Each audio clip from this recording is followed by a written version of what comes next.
नमस्कार दोस्तों, जय श्री राम। इस कहानी में हम वाल्मीकि रामायण लंका कांड भाग 5 की कहानी को सुनेंगे।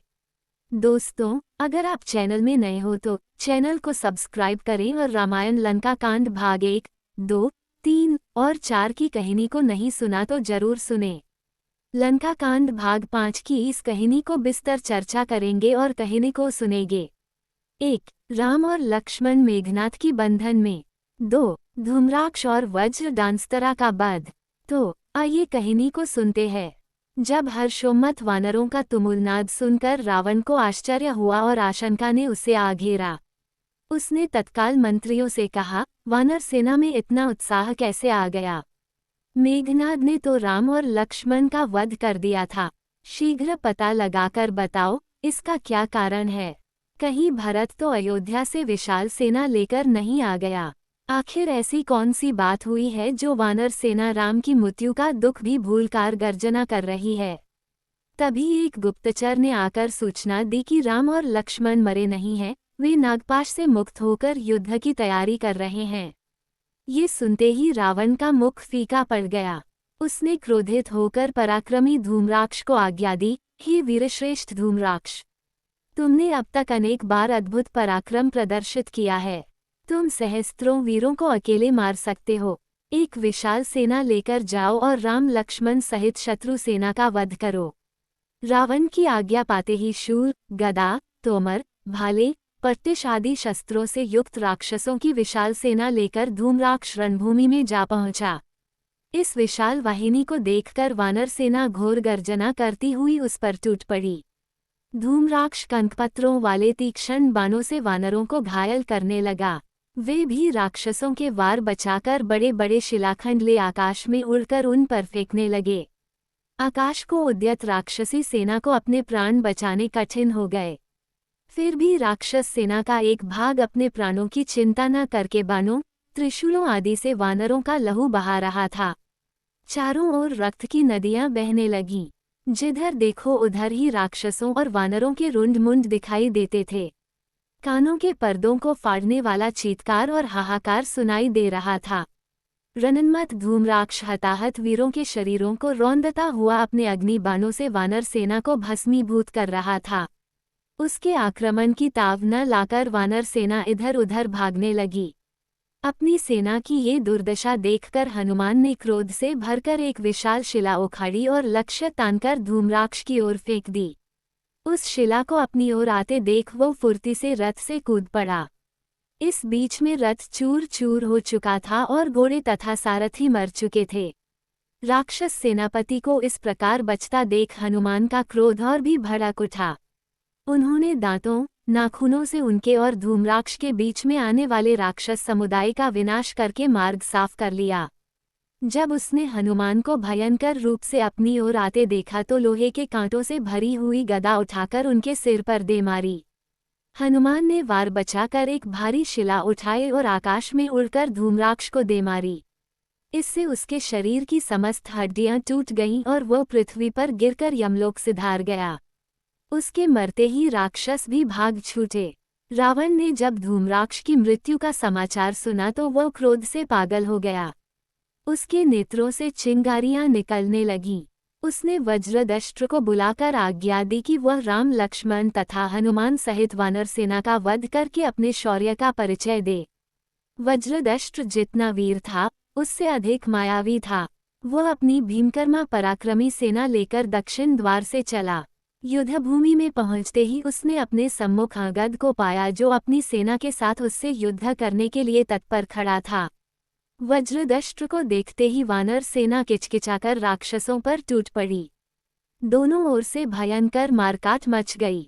संपूर्ण युद्धभूमि रुंड मुंडों, हताहत सैनिकों तथा रक्त के नालों एवं सरिताओं से भर गई। रक्त सरिताओं में नाना प्रकार के शस्त्र, कटे हुए हाथ तथा मस्तक छोटे छोटे द्वीपों की भांति दिखाई देने लगे। अंगद तथा वानर सेनापतियों द्वारा बार बार की जाने वाली सिंहगर्जना ने राक्षस सैनिकों का मनोबल तोड़ दिया।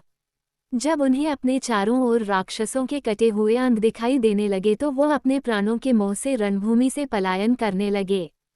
अपनी सेना को मरते कटते और कायरों की तरह भागते देख वज्रदष्ट दुगने पराक्रम और क्रोध से युद्ध करने लगा। उसने तीक्ष्णतर बाणों का प्रयोग करके वानरों को घायल करना आरंभ कर दिया। क्रुद्ध वज्रदष्ट के भयानक आक्रमण से पीड़ित होकर वानर सेना भी इधर उधर छिपने लगी। उनकी ये दशा देखकर अंगद ने उस राक्षस सेनापति को ललकारा, वज्रदष्ट, तूने बहुत मारकाट कर ली, तेरा अंत समय आ गया है, अब मैं तुझे धूम्राक्ष के पास भेजता हूँ। ये कहकर अंगद उससे जाकर भिड़ गए। दोनों महान योद्धा मस्त हाथियों की भांति एक दूसरे पर प्रहार करने लगे। दोनों ही रक्त से लथपथ हो गए। फिर अवसर पाकर अंगद ने तलवार से वज्रदष्ट का सिर काट डाला। अपने सेनापति के मरते ही राक्षस सेना मैदान से भाग खड़ी हुई। वालिपुत्र अंगद के हाथ से वज्रदष्ट के वध का समाचार सुनकर रावण ने सेनापति अकंपन को उसके शौर्य एवं पराक्रम की प्रशंसा करते हुए राम लक्ष्मण के विरुद्ध युद्ध करने के लिए भेजा। महापराक्रमी अकंपन सोने के रथ में बैठकर असंख्य चुने हुए भयानक नेत्रों वाले भयंकर राक्षस सैनिकों के साथ नगर से बाहर निकला। महासमा में देवता भी उसे कंपित नहीं कर सकते थे, इसीलिए वह अकंपन नाम से विख्यात था। रणभूमि में पहुंचते ही उसने 10 दिशाओं को कँपाने वाला सिंहनाद दिया। उसके सिंहनाद से अविचल वीर वानर सेना राक्षस दल पर टूट पड़ी। एक बार फिर अभूतपूर्व युद्ध आरंभ हो गया। उन सबके ललकारने और गरजने के स्वर के सामने सागर की गर्जना भी फीकी प्रतीत होने लगी। परस्पर युद्ध करते हुए वानरों और राक्षसों के द्वारा उड़ाई गई लाल रंग के धूल ने 10 दिशाओं को आच्छादित कर दिया और संपूर्ण वातावरण अंधकारमय हो गया। उस महाअंधकार में योद्धा अपने तथा विपक्षी दल के सैनिकों में भेद न कर सके।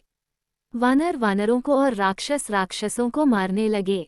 इस युद्ध में वीर वानर कुमुद, नल, मेंद और द्विविद ने कुपित हो अपना उत्तम वेग प्रकट किया तथा उनके इस वेग से उत्साहित वानरों ने क्रुद्ध होकर वृक्षों, शिलाओं, दांतों तथा नाखूनों से रिपुदल में भयंकर मारकाट मचा दी, जिससे उसके पांव उखड़ने लगे। अपनी सेना के पैर उखड़ते देख अकंपन मेघों के समान गर्जना करके अग्नि बाणों से वानर दल को जलाने लगा। वानर सेना को इस प्रकार अग्नि में भस्म होते देख परम तेजस्वी पवनपुत्र हनुमान ने आगे बढ़कर अकंपन को ललकारा। जब अन्य वानरों ने हनुमान का रौद्ररूप देखा तो वे भी उनके साथ फिर फुर्ती से युद्ध करने लगे। उधर हनुमान को देखकर अकंपन भी गरजा। उसने अपने तरकस से तीक्ष्ण बाण निकालकर हनुमान को अपने लक्ष्य बनाया। उन्होंने वार बचाकर एक विशाल शिला अकंपन की ओर फेंकी। जब तक वह शिला अकंपन तक पहुंचती तब कर उसने अर्धचंद्राकार बाण छोड़कर उस शिला को चूर चूर कर दिया। इस प्रकार शिला के नष्ट होने पर हनुमान ने कर्णिकार का वृक्ष उखाड़कर अकंपन की ओर फेंका। अकंपन ने अपने एक बाण से उस वृक्ष को भी नष्ट किया और एक साथ 14 बाण छोड़कर हनुमान के शरीर को रक्तरंजित कर दिया। इससे हनुमान के क्रोध की सीमा न रही। उन्होंने एक विशाल वृक्ष उखाड़कर अकंपन के सिर पर दे मारा। इससे वह प्राणहीन होकर भूमि पर गिर पड़ा। अकंपन के मरते ही सारे राक्षस सिर पर पैर रखकर भागे। वानरों ने उन भागते हुए शत्रुओं को पेड़ों तथा पत्थरों से वहीं कुचल दिया। जो शेष बचे उन्होंने रावण को अकंपन के मरने की सूचना सुनाई।